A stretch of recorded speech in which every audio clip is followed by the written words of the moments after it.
Well, hello everybody. How y'all doing?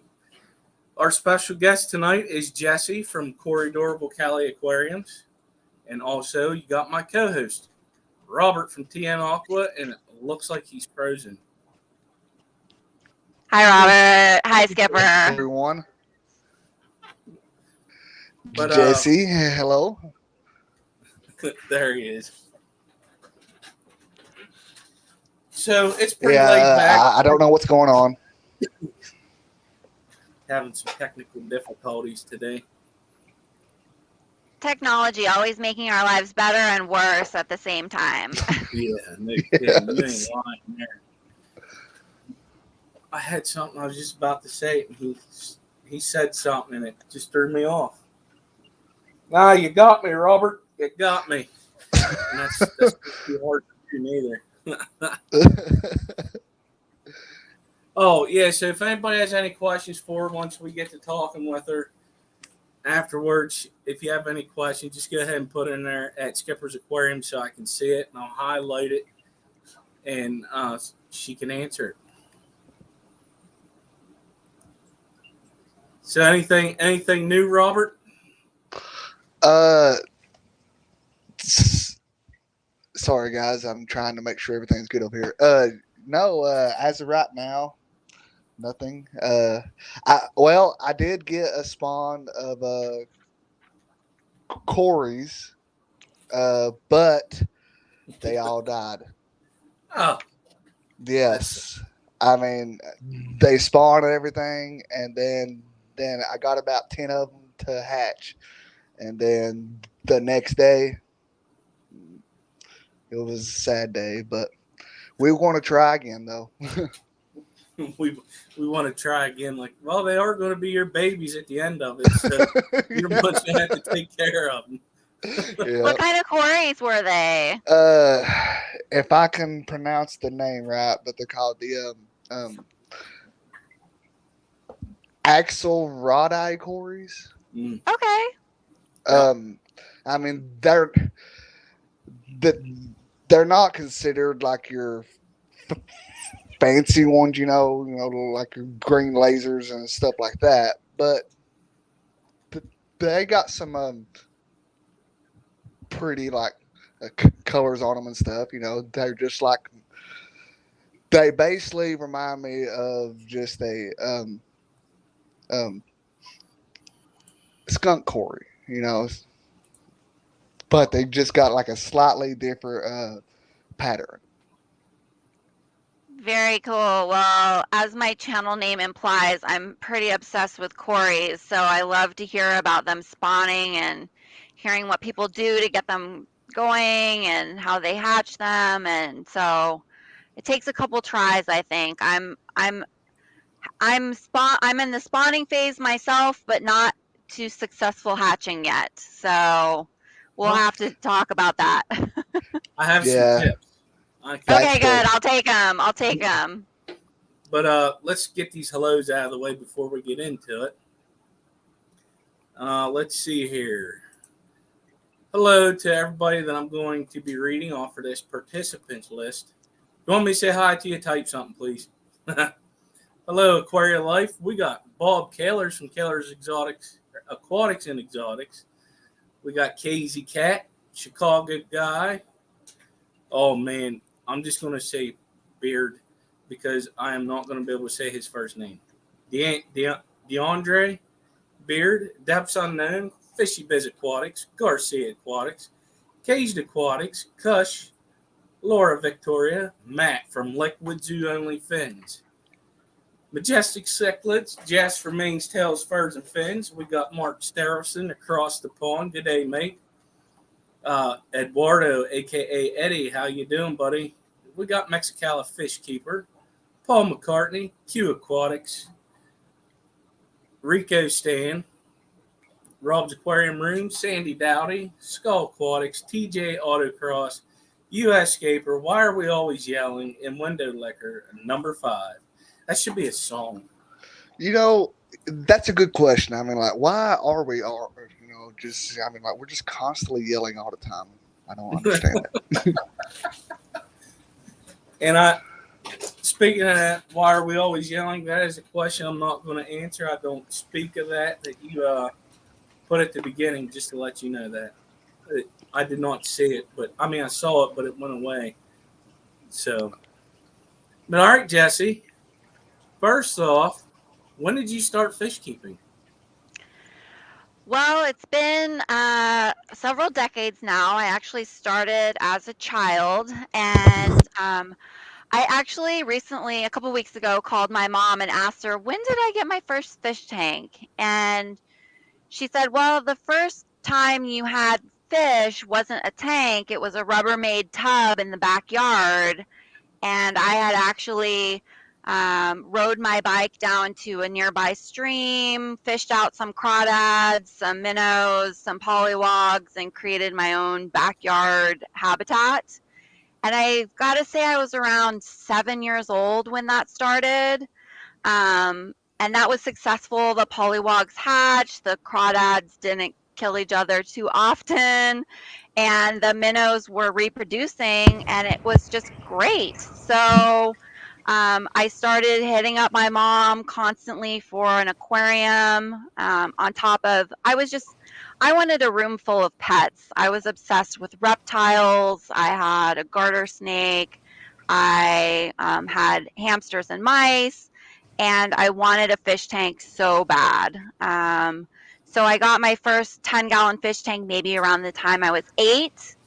And then around the time I was in junior high, I took wood shop and built my first aquarium stand for a 30-gallon aquarium. So that was when I started getting into bigger aquascapes. And it's just been a great hobby for me ever since. Of course, I've taken some time off just because of, jobs and moving around a lot and that sort of thing. But it's been a consistent love of mine for decades now. Wow, that's great. When you say polywog or whatever, what is that exactly? So that's what we call it here in California. I don't know what it would be called in other states, but it's just when frogs lay eggs and the eggs hatch into a little Tadpole. swimmer, a Oh yeah, I got tadpole, you. a tadpole, right? So I had tadpoles for various frogs, and I don't have any amphibians or reptiles anymore. I've found that my interest in animals has been pretty limited to dogs and fish. So that's what I have now. And I'm enjoying it. We got a guy in chat, Keller's Aquatics, that he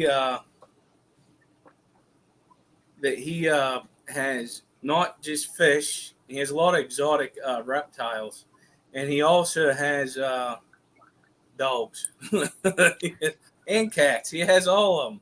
I'm just waiting for him to tell us that he has a horse in his backyard or something. Right? Well, I won't have a horse in my backyard. Horses hate me, so that will never be. Uh, every time I get on a horse, it's a new visit to the ER. So that's one I won't be having. Yeah, I'm the same way like that, but with um, donkeys. Uh, they always want to bite me all the time. It seems like. That's funny. So, how many tanks you currently have up and running? Well, it really depends on how you count them. If we're talking about tanks that are over 10 gallons, I have over 10.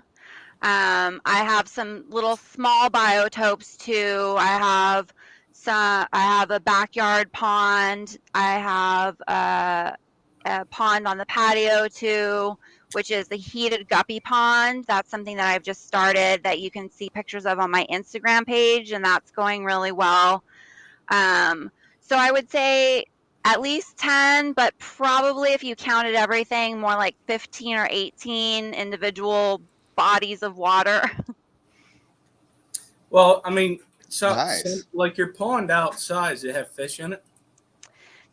So one of my ponds has goldfish. The other one of my ponds is a heated guppy pond. And then the third pond I'm making is going to be for Medaka rice fish, which I just ordered. I'm trying them for the first time, but I heard they can overwinter outside. So I'm excited about that because with the guppy pond that's on my patio, I don't want to pay for the utility bill of having to keep them at 78 degrees all winter. But I've heard that with the Medaka rice fish, they can tolerate extremely low temperatures. So it doesn't freeze very often here in California. And so I don't have to worry about them going below 60 very often. But it's nice to have a fish I don't have to worry about, like with the guppies. Right. Yeah. Right. Yeah. Yeah. I mean, I thought about it doing some rice fish and like cherry shrimp. You know, just to do it the whole year. But those rice fish, they are super nice. I just never had the chance to keep them yet. Cool. Yeah, I'll let you know how it goes. I'm going to try it and see. They look like, to me, they look like super fancy minnows, and I love minnows, and I've heard they reproduce fairly easily. So we'll see. I'm just going to put them in a heavily planted pond and let them do their thing. You'll have more fish at the end. Trust me. I hope so. I love it when fish reproduce. It makes me so happy. Yeah. Yeah, definitely. That's my jam, is to breed them. Me too. So in that, you said Medaka rice fish. I think somebody in the chat, Kazzy Cat, was asking what your ambient outside water temperature is there. So the water temperature is, I'm actually graphing that right now because the pond is in full sun sometimes and in shade other times. So the temperature actually gets above 80, as much as 85 degrees in the sun. And I'm trying to chart what the pond goes to as a low at night. But inside my house, I can get a temperature of about 62 for without a heater. Outside, it varies a lot because of all of the California sun heating up the water. I try to float a lot of plants on top so they're absorbing the heat and the light. But I want to say it's going to get down below 60 in the winter for sure. So I can't answer that question except for with maybe an Excel spreadsheet and a bar graph. Yeah. But I'm hoping, right now the goldfish that I have are doing fine with the varying temperatures, and the guppies are doing fine. But like I said, with the guppy pond, I have a heater that comes on under 77 degrees. So if it gets below 77 degrees, the heater kicks on at night. So they're never gonna get too cold because they are tropical fish. I know what I did with one of my ponds. I actually put it in the ground. Smart. It's 20-gallon, like a 20-gallon circle one, and I just put it down in the ground. It's an insulator. And then that must have helped a lot, right? Yeah. Also, it helps because it's black. So, like, if I would have it setting out, it's going to heat up a lot. Right. Because the sun's constantly heating it. Well, with it being in the ground, it's going to keep a lot of that sun off of it and just heat up from, going in over the top. That was one of my worries about it, because initially I was just going to set it up like on the porch itself, and I was like, man, I would imagine that getting hot, because the black plastic in the sun, it's just going to heat it up a lot. So I wish it was deep enough to where it wouldn't freeze solid.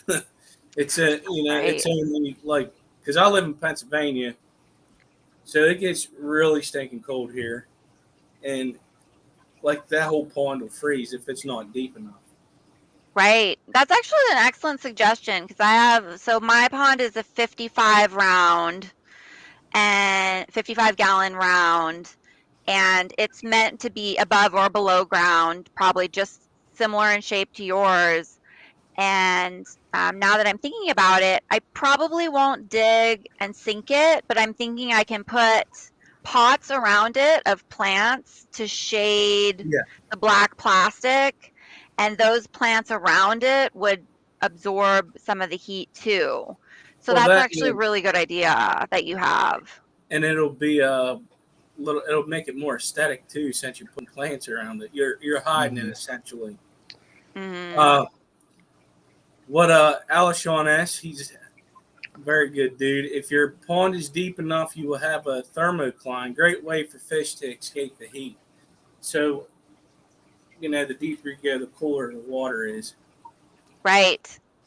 I wish I had a deep pond. That would be a dream for me to have a really deep pond. I'm very envious of people that live in places like Singapore or Thailand, and they can have outdoor ponds with discus and, rainbow cichlids. And, those are the kinds of dreams I have of, a pond with cichlids. That would be awesome. Yeah, that would be cool. That would really cost a lot if I did it here in Pennsylvania. Oh, yeah. I'd have to run it through a heater constantly, especially in the wintertime. Right. Yeah, or I mean, just get you a what they call a pole heater. Oh, yeah. And you could do it gas. They have gas ones, right? Mm-hmm. They do. But that costs money. It all does. It doesn't matter It how all you does. do it. It's going to cost. It doesn't matter. So what? Just burn your wallet when you come into this hobby. So yeah, You ain't lying. that's I've been it. doing I started back up in 2018, and I was like, man. Then I got the MTS, the multi-tank syndrome. Right. I just set up 2 more 20-gallon tanks the other day, 20 highs, get them cycled and stuff, and because I got fish coming, and it's like, oh man, what am I doing? Oh, that's right, I like doing this. Right. So, what type of fish do you keep? I mean, obviously, I'm going to say that your name says you have those at least, but if not, well, that's just crazy. Right. So I do have several Corydora species. I got into the way I started recording my journey of fish keeping because I actually have being on camera makes me a little bit nervous, so I never wanted to be on like YouTube or social media. I had a Facebook with limited, maybe 20 friends on it, and I decided I wanted to order some Corydoras from Aquahuna, and I was super nervous about it.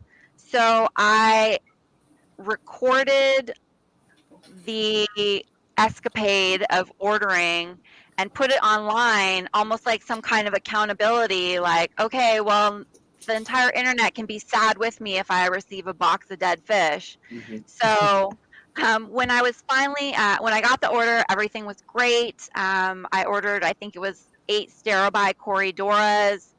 I live in an area where there's not a local fish store that I can utilize on a daily basis. I would probably go daily if there was a big local fish shop here, but the nearest one is about an hour away. And so the majority of what I buy is from online suppliers now. Yeah. And once I felt comfortable and confident receiving fish in the mail, because I literally thought, oh, I'm going to get a box of dead fish and I'm going to cry all day or something. So I ordered once from Aquahuna. It was completely successful. I ordered from them again and again. Then I tried another company, Discus Madness. That was successful. I ordered some betas online, and half of the order was dead on arrival, which was sad. So it, as a fish keeper, that's something to be aware of. It happens. It happens to big retail stores too. I paid to have these fish shipped overnight, and unfortunately, one didn't make it. But to answer your question, I have for Corydoras, I have orange Venezuelan, I have Julie, I have gold laser, I have Starabai, I have Panda, and I have one false Julie that was kind of like an adoption situation.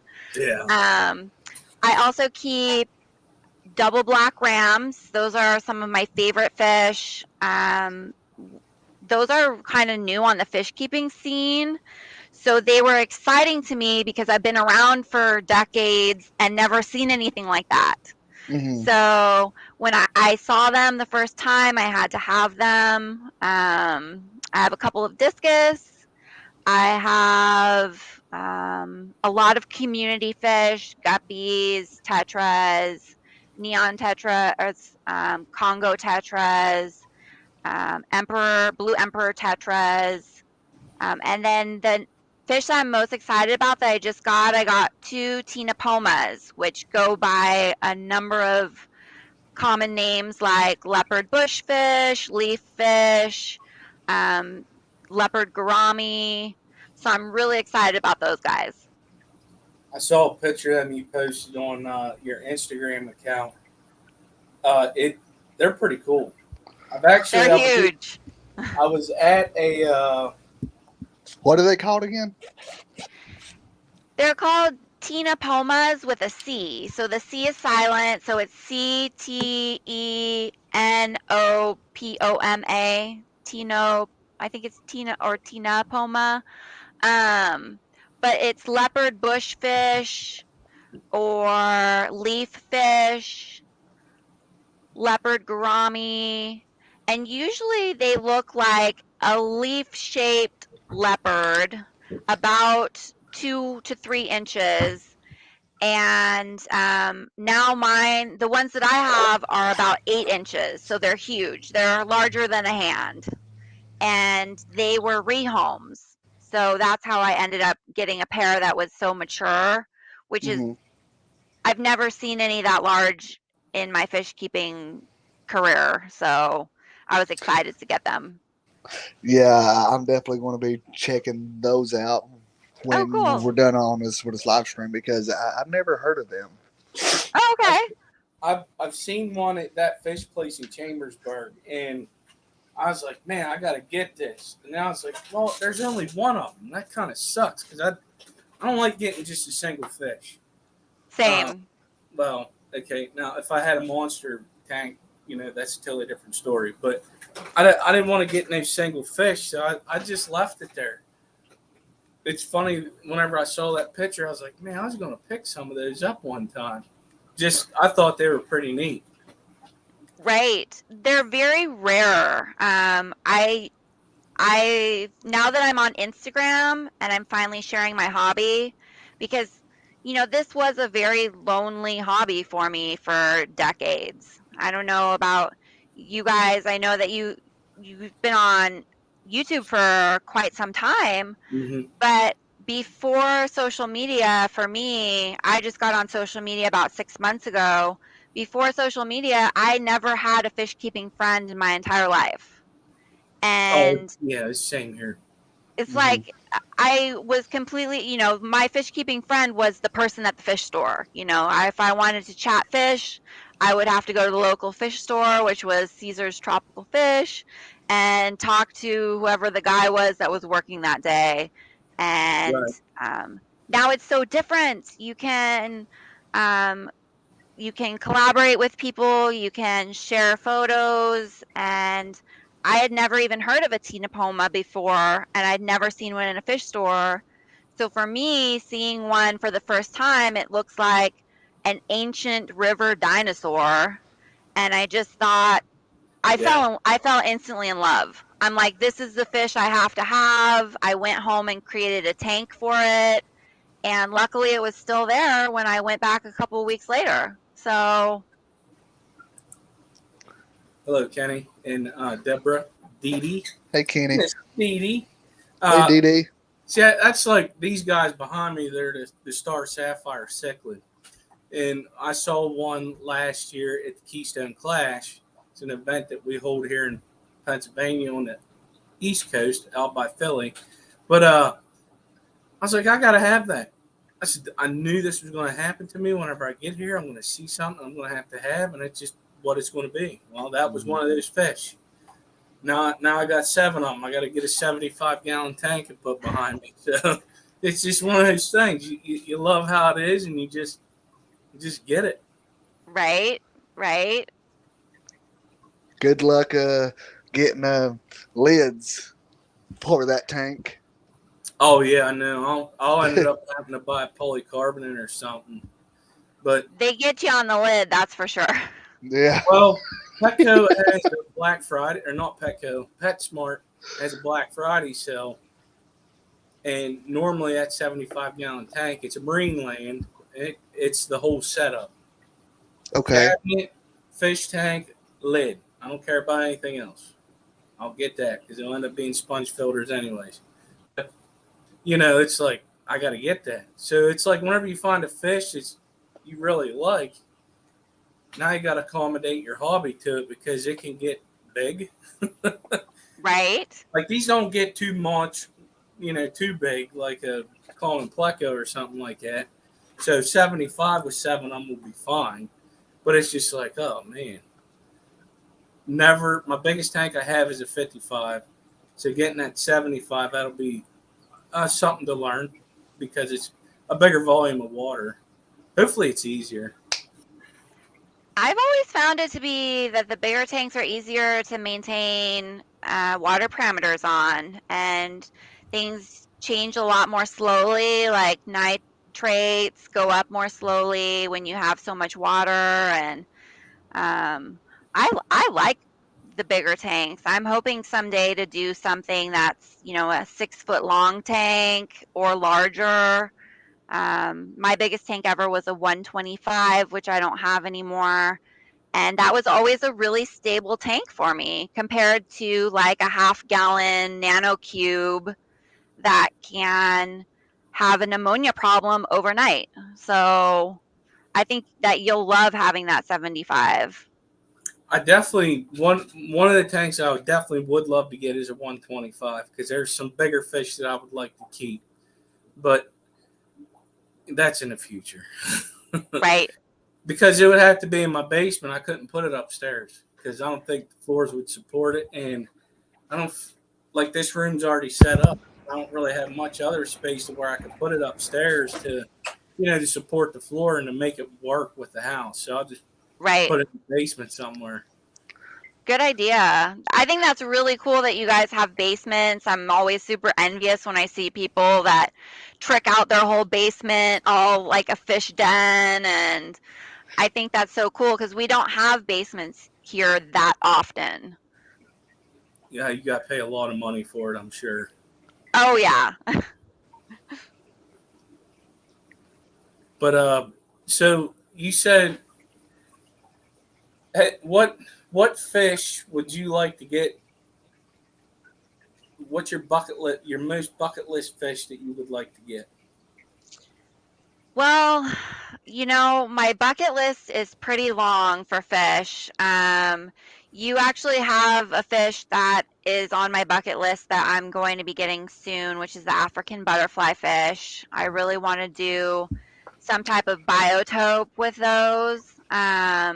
So I'll probably order some of those in the coming months. The thing I'm not sure about is I'm learning more still before buying them about their compatibility with other fish, because they just have all these little frills. I just wonder if that's going to look tasty to a discus or something. I mean, are they going to get nibbled on all the time?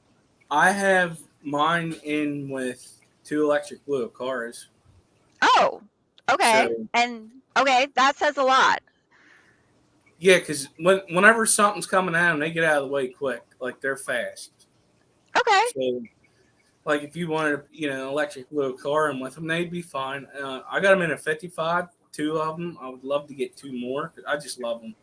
That's because to me they are a mini arowana Right. because their jaw is the same type as them, and I feed them crickets once in a while. They love crickets, Very cool. and but they'll eat fish food too. But I use the Bug Pro. It's from Northfin because it floats longer. Because they won't go down and get food. They like Okay. getting off the top of the water. But Like yeah, killifish. How big do they get? actually, they only get like 4 inches, 4, 5 inches at top. Like they're not that big. So I could get 2 more and put in there. But I know a website that usually has them, and I'll see if they have them here or not. But it's getgills.com.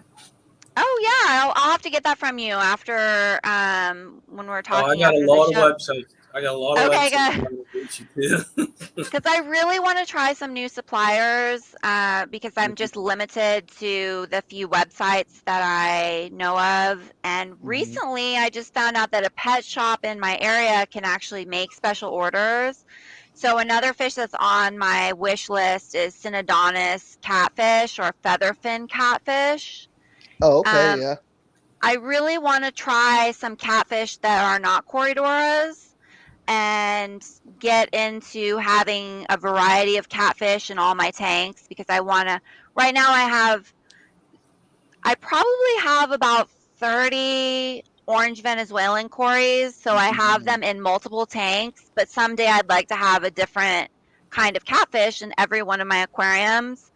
So I want to do a biotope looking tank. I don't know how accurate it will be, but with the butterfly, the African butterflies, the featherfin catfish, and then probably some Heckle discus, which is right now my ultimate dream fish is to get some first generation off a wild, not wild, but first generation Heckle discus. Well, I can tell you, you're gonna want a lid for them African butterfly fish. Okay. Yeah. So biotope is normally open, right? Um, I only have one open tank, and that's because the water level is less than 50%.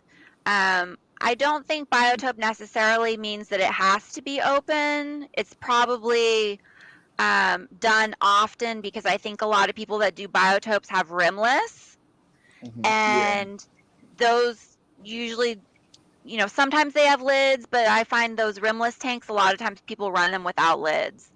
So most of the biotopes I've seen are the rimless tanks with no lid. But I kind of assumed the butterflies would be jumpers because they remind me a lot of my Golden Wonder killifish, which Yeah. swim at the Yeah. top. Mm-hmm. And I've had a couple killifish become dog treats. So I just want to make sure that doesn't happen to the African butterflies. Dog treats. Yeah. That loyal dog always right there by my side while I'm cleaning aquariums, just Yeah. hoping for a little snack to hop out. So try to make sure everybody stays in the tank. Yeah.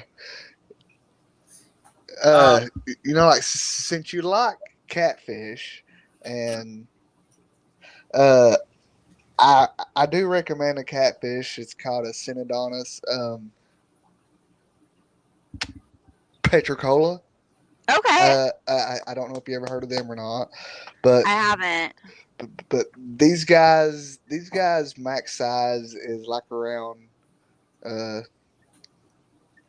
3 to 4 inches is their max size, and they're pretty cool to keep. I actually been looking to get some of those myself. Oh, really, Skipper? Yeah, it's Ed's fault. Chattanooga Ed. It's his fault. I'm gonna have to look that up. That sounds really Oh, cool. they're- What's the common name? Uh, oh my gosh. just the Synodontis petricola. Okay. No, they call it the cuckoo fish. No, not that catfish. Not that one. No. Okay, like the one that they call the cuckoo catfish is actually called the Synodonus um, um, multipuntatus, and now and now like both catfish, they do look pretty uh, similar, but the cuckoo catfish has like a bit more whiter color to their skin. You know what I mean? Oh, okay. They're not as dark, and they also get about 6 inches, give or take. You know, they get bigger. Wow. So you definitely want to make sure when you order them that it says they're Synodonus petricola. Okay. I'm gonna look that up definitely because I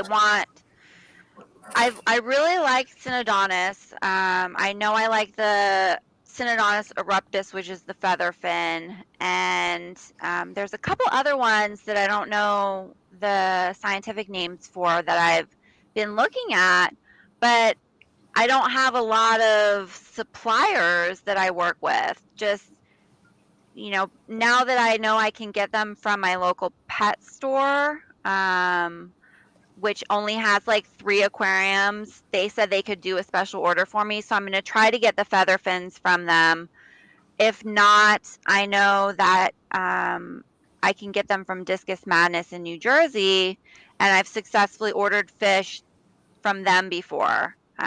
It would just be nice to have a close connection. I call these stores like Aquahuna and Discus Madness my local fish stores because they drop things off at my door. But really here, the town is too small and there's not enough fish keepers. And the nearest local fish store is over an hour away. And I might as well just have something shipped to me at that point. Right. You actually Yeah. have what? I ain't gonna ask you where you live. You live in California, obviously.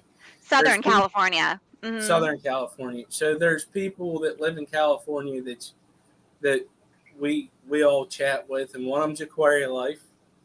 Okay. Aqua Balls is another one. Okay. Amazon Research Center, which is Dr. Anthony. Anthony Fishy Friends. You have quite a few out there. Oh, cool. Yeah. I'll have to make some connections. If you start start coming to live streams and stuff, like there's a link out there. It's called fishfam.link. You look it up, go to the calendar, and it's gonna blow your mind. Okay. There's a lot I'll of streams. check that out. So you can I'll check that out. Yeah, it's crazy. And actually, plus we got a lot of people that actually breed fish too. That's in what we call the fish fam. Okay. I saw you had a fish fam auction too. Yes. Yeah. How did that go? Oh, actually, I tell you what, it went very well. We're going to do it again on July 9th. We're going to do them every second Saturday of the month until we deem that we think it's getting a little risky to ship, like if it's too cold. Okay. Because even though you can use heat packs and stuff like that, there's times where you can run into difficulties with your fish dying. Right. But so maybe a summer thing. Yeah. Well, plus too, I mean, like right now it's been super hot, so I mean, you just gotta time everything just right, I guess. Aquaria Life is asking, what part of California do you live?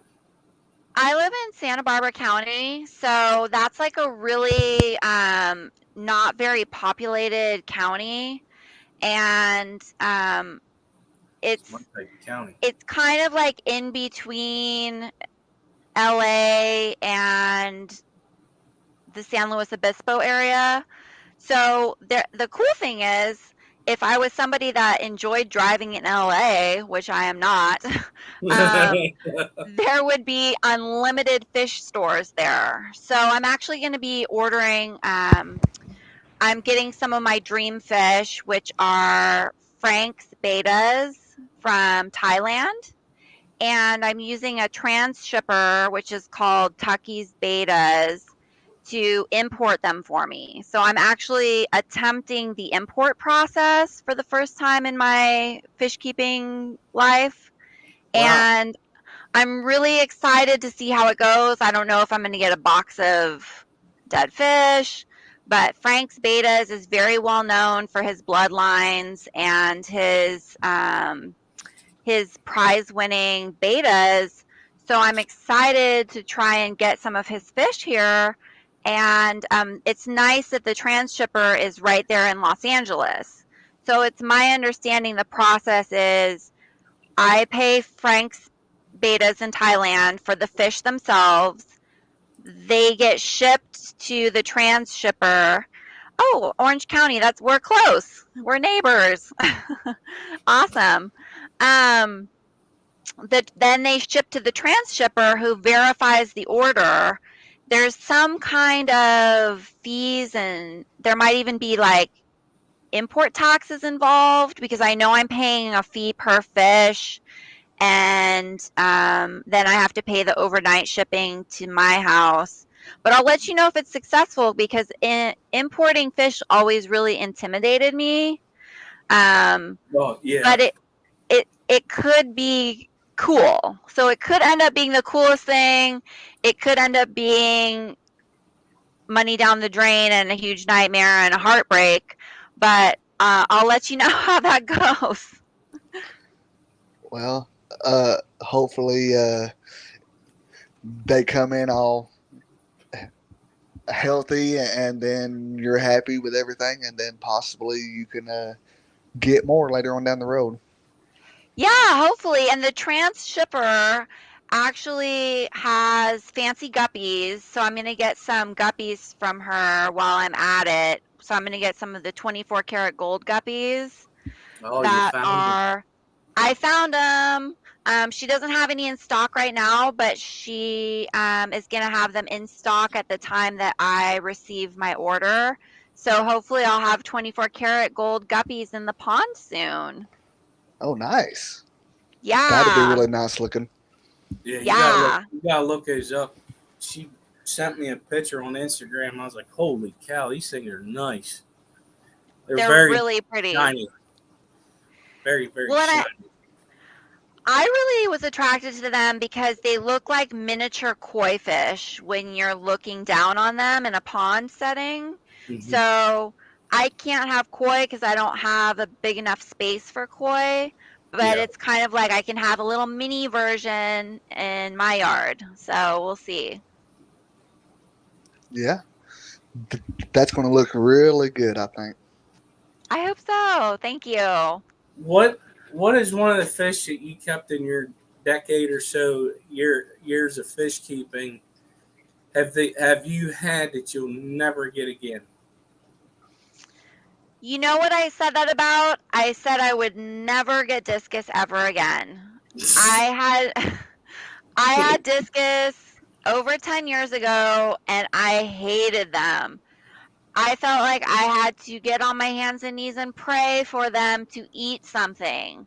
I had to get all these gross foods like beef heart and, you know, just yucky kind of, and I was trying to prepare these meals for them in my kitchen and they were not eating, and then they were super shy and I just wasn't connecting with them at all. So I would have just a while ago said discus, but now I have two discus, so I can't say that.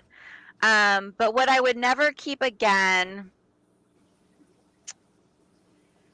ooh, it's hard for me because I've found something enjoyable about every fish that I've ever kept. And the things that I didn't like about them, I learned to overcome. Like, for example, discus shyness can be overcome by adding confidence building fish to the aquarium. So now that I keep discus with rams, Rams are very much like, look at me, I'm at the front of the tank, I'm demanding food. And that kind of made the discus more confident in this aquarium. And Oh, like I would consider like a male beta, if you have a community oriented male beta, they are very confidence building for fish too. So if you throw a beta in a community aquarium, it seems to make your fish all feel more confident. So I can agree with that. yeah, I Mhm. can't think of any fish I wouldn't want to keep again. There's fish, like I had angelfish for so many years. I probably wouldn't have angelfish again just because I had them for like a decade. Well, I And guess more of like, I'll give you an example. Mine is Chinese alligators because of what oh, they kill okay. fish. So it's something that you've had before that you didn't care for. Like you had it, but you kept until it died. You didn't like it because of us, like it. I don't know. It just didn't work for you. Like it killed your fish. It kept killing the fish that you like to keep or something like that. Does that make sense? Well, yeah, some days I feel like that about certain rams. So I have about 30 rams, and I had one that was, I would just wake up and a ram would be dead, and I would think, that's really strange. Everybody else is fine. Then the next, a week later, I saw a ram kind of erratically swimming around the aquarium, hyperventilating, and it died like right away. And then the third one, I actually saw the ram attacking this fish and terrorizing it. So I love rams. I'm going to continue to keep them, but with kind of kid gloves and very carefully because they can be so aggressive. Mm. But still, I can't think of any fish that I wouldn't keep again, just because anything that I kept that maybe I didn't like, it was probably because I maybe didn't do the best job on it or didn't have compatibility. Right now I have a beta that I've thought, gosh, if I just found some nice kid in my neighborhood that wanted a beta, this fish would find a new home because the beta is like really kind of a bum. He Yeah. doesn't he doesn't do anything, he doesn't swim around, he doesn't flare. He's the perfect, subordinate beta for a community aquarium. So hopefully he'll have a nice life in like my guppy tank or something. But the tough thing about that is betas can hunt guppy babies, so that might not work either. But um, I think on that it's coming down to an individual fish and not a fish species or type. Yeah. Well, What? Yeah. yeah. Plus, too, if you done that, then I guess you wouldn't have to like worry about buying him food, because Right? he's getting plenty to eat. Munch on, munch on. Yeah. Yeah. True. Uh, Well, and Guppy snacks. some people use their bigger fish to cull their littler fish, and that's, fish are food for fish. That's part of yeah. the life cycle. So People buy feeder fish for fish. So what? Yeah. It's a humane way, if you ask me. Instead of, I think so too. you know. I totally agree. I don't think anything should be wasted, and very humane. So Laura Victoria has a question. What are some of your favorite plants to keep if you keep plants? I do. I keep a lot of plants. All of my I'm I don't think I have any tanks that are not planted actually. I love keeping plants. I keep pretty easy plants. So I would not consider myself anywhere near expert level at the plant keeping. Um, I keep several kinds of Anubias that I've been very successful with, very slow growing, Yeah. but very easy to keep. One of my favorite plants, and this is great for any beginner or any expert, is dwarf lilies. If you get some dwarf lily bulbs, pretty much anybody can grow them in any light and any aquarium, and they make you look like an expert. I mean, it's like looking like you're growing $100,000 of red lotus, but it's just 5 aquarium lily bulbs. Yeah. So I love the dwarf lilies. I'm really getting into floating plants like red root floaters, frog bit, Salvinia minima. I keep a lot of that. I'm starting to try different plants like Bucephalandra. I got my first boost, and that I've heard is a lot like Anubias, a slow grower. Yeah. Haven't killed it yet, so I'm doing okay with that one. I And got some myself. I gotta put onto something and put in a tank. It's still in the cup. okay. But it's doing great. Did you get a tissue culture? I bought it No. live Oh, okay. already. Cool. Yeah, those lilies, they're pretty nice. I mean, because I've had a couple of them, but you know, as time goes on, it was my fault, you know, that they died. But you know, we all make mistakes. Yeah. Oh yeah, we definitely do. That's for sure. Just gave them just a little bit too much flow. I mean, Oh, right. they just kept getting tangled up, and then they just where the stems on would get kind of like rotten and stuff, you know, because they're touching, I guess, and then they just break off. So, but I'm going to give it one more try. Good, yeah. They're nice. I have actually the red one and a green one over there. I used to have it looked darker than red. I forget where I got it. But it would actually shoot leaves up to the top of the tank. These ones haven't done it yet. I don't know if they're still too young, but I like it whenever they shoot up to the top of the tank. Yes. I have some tanks that are just completely covered in lily pads, and I have to actually trim them just to get enough space to feed the fish. And